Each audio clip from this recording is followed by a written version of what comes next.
केंद्रीय कर्मचारी बहुत लंबे समय से जो है ओल्ड पेंशन स्कीम का डिमांड कर रहे थे और इसके लिए जगह जगह पे आंदोलन भी कर रहे थे। ये तो आपको बराबर न्यूज में सुनने को मिलता होगा। अगर आप जो है कर्मचारी हैं, तो अगर आप सरकारी कर्मचारी है, चाहे वो स्टेट गवर्नमेंट का हो, किसी राज्य सरकार का कर्मचारी हो, चाहे आप जो है केंद्रीय कर्मचारी हो, मतलब केंद्र सरकार के कर्मचारी हो, आप लोगों का हमेशा से ये रहा है कि चलो मुझे हर हाल में ओपीएस चाहिए, मतलब ओल्ड पेंशन स्कीम चाहिए, क्योंकि 2004 से पहले वाले को तो ओल्ड पेंशन स्कीम मिल रहा है और उसमें उसको बहुत सारे फायदे मिल रहे हैं। जबकि जो है यहाँ पे एनपीएस आने के बाद जो है अब किसी का पेंशन मतलब 5000 बन रहा है, किसी का जो है ज़्यादा बन रहा है, लेकिन सेटिस्फाइड नहीं है कि अरे यार ये क्या हो रहा है। और इसके लिए आप लोग खासकर जितने भी कर्मचारी हैं, ये लोग जो है आंदोलन समय समय पे करते आ रहे हैं। जगह जगह पे जो है अलग अलग जो है संगठन के द्वारा जो है ये चीज़ डिमांड किया जा रहा है और सोशल मीडिया पे भी जो है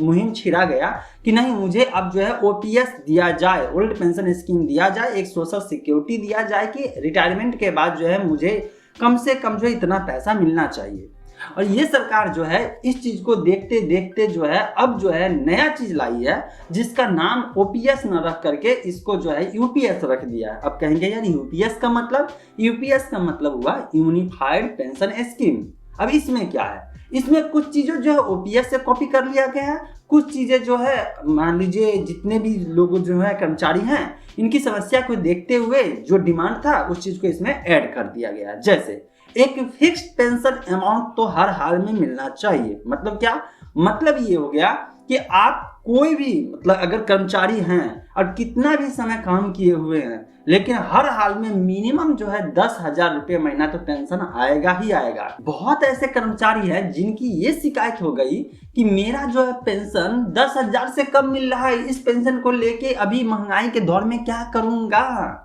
तो इस प्रॉब्लम को सॉर्ट आउट करने के लिए सरकार ने कहा कि चलो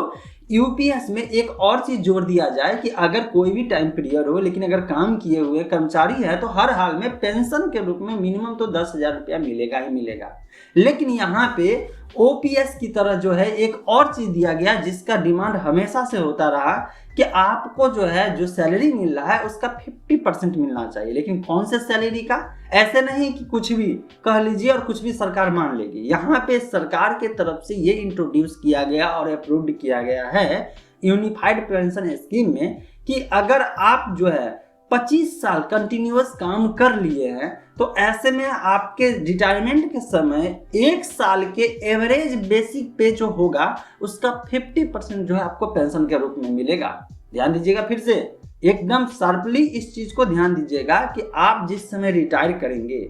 उस समय के लास्ट 12 महीने मतलब 1 साल का जो एवरेज बेसिक पे होगा उसका 50% जो है आपको पेंशन के रूप में मिलेगा। और इसके अलावा इसमें जो एक्स्ट्रा ऐड किया गया वो किया गया कि अगर पेंशन होगी, मतलब कि जो कर्मचारी पेंशन उठा रहा है उस कर्मचारी की मौत हो जाती है तो उनपे जो डिपेंडेंट हैं, डिपेंडेंट का मतलब उनकी पत्नी ही होगी, तो उनकी पत्नी को जो है उस जो पेंशन अमाउंट होगा उसका 60% अमाउंट जो है पेंशन के रूप में उनको भी मिलता रहेगा। कब तक? जब तक वो जिंदा है तब तक। तो ये 2 चीज ऐड किया गया है। और इसके बाद जो लोग 25 साल मान लीजिए पूरा नहीं किए तो 25 साल से लेकर के और 10 साल के बीच में अगर आप हैं, मतलब कि 10 साल से लेकर के 25 साल के बीच में सर्विस किए हैं, तो आपको उसी के अनुसार जो है एक तरह से समानुपाती, मतलब कि कह सकते हैं कि एकदम बराबर रेशियो में जो है आपको पेंशन दिया जाएगा। तो कुछ लोगों को अजीब भी लग रहा है और कुछ लोगों को लग रहा है कि नहीं यार कुछ तो सहूलियत मिला है। यूनिफाइड पेंशन स्कीम आने के बावजूद जो है सोशल मीडिया पे जो है लोगों का रिएक्शन ये देखने को मिला कि वो लोग पूछ रहे हैं कि ओपीएस ही क्यों नहीं ला दिए, आप जो यूनिफाइड पेंशन स्कीम लाए हैं उससे बेहतर आप ओपीएस ला देते, झंझट खत्म हो जाता। तो आपका यहाँ पे क्या राय है, क्या ओपिनियन है, नीचे कमेंट सेक्शन में डिटेल में जरूर लिखिएगा।